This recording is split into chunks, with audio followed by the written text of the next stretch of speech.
Good morning, 7th grade. This is your language lesson, lesson 6, which is due for tomorrow, Friday. We're just going to go over a few things here. Shouldn't take too long. We're reviewing or looking at simple and compound sentences. So we'll talk a little bit about that and go over your new spelling words. Again, you don't have to do spelling tests, but you do have to do the spelling assignment in the book, please. So, all right, simple and compound sentence.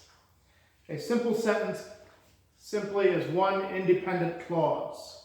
All right, and then a compound sentence is a combination of more than one independent clauses. An independent clause is a sentence that can stand alone, completes thoughts, subject, verbs, and has a complete thought. So just look at these sentences here.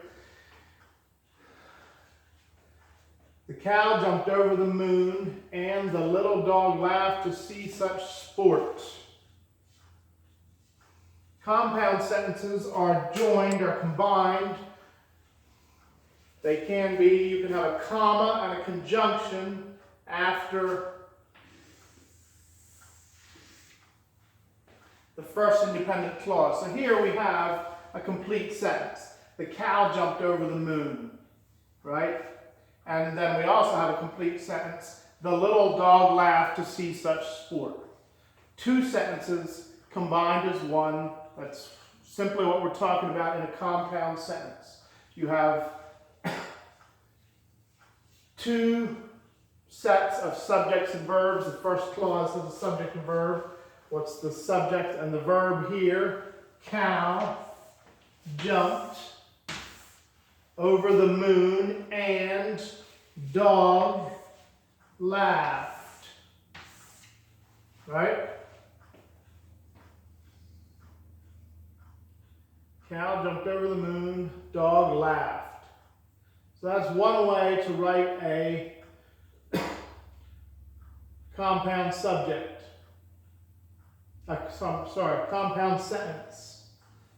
And you know this, okay? To diagram this, you would diagram the first sentence on top and then connect them from your verb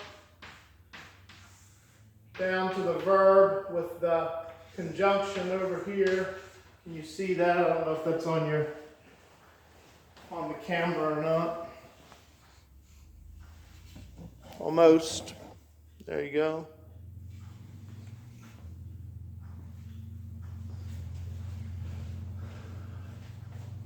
All right, so two independent clauses. The cow jumped over the moon, joined with a comma and a conjunction to another one. And the little dog laughed to see such sport.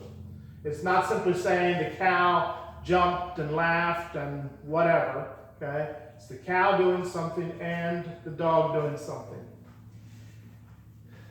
Then another way to join the compound sentences is with the semicolon. So in place of the comma and the conjunction, simply stick a semicolon in. The cow jumped over the moon. Cow jumped. You have your semicolon connecting. And dish ran with the spoon. All right, so again, two independent clauses. Cow jumped over the moon, dish ran away with the spoon. You diagram that the same way, and I just noticed this is maybe the first time I'm noticing that on this one you have the same connecting,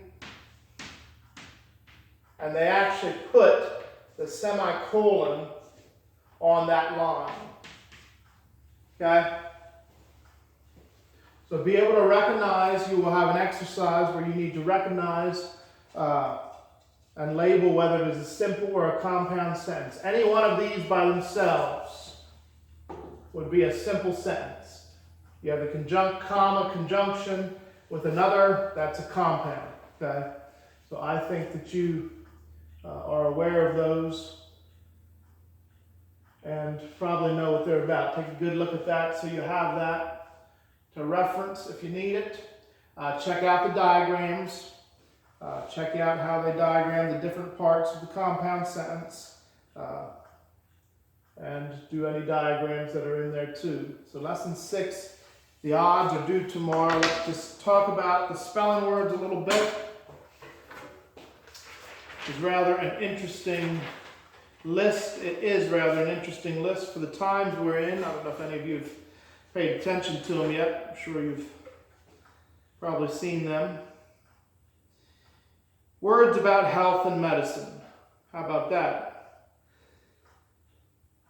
Page 22, the list. Make sure you do the exercise 31 through 50 in this lesson. Look them up. If you don't have dictionaries, talk to your parents about using dictionary.com on the computer online. It's a good source for looking up words. Physician, surgery, ambulance, immune, stethoscope, contagious, nausea, thermometer, allergy, suture, appointment, surgeon, vaccination, physical, bacteria, antibiotic, hygiene, sanitary, infection, and virus. So kind of a fitting, unfortunate list for the days that we're living in. Have a great day. In tomorrow's videos, I will have a video specifically for especially the parents, just talking about what you need to hand in. So if you pay attention to the videos along the way, we'll talk about math lessons that I want delivered with the tests and quizzes, but I will give you specific instructions for that on tomorrow morning's video. Have a good day.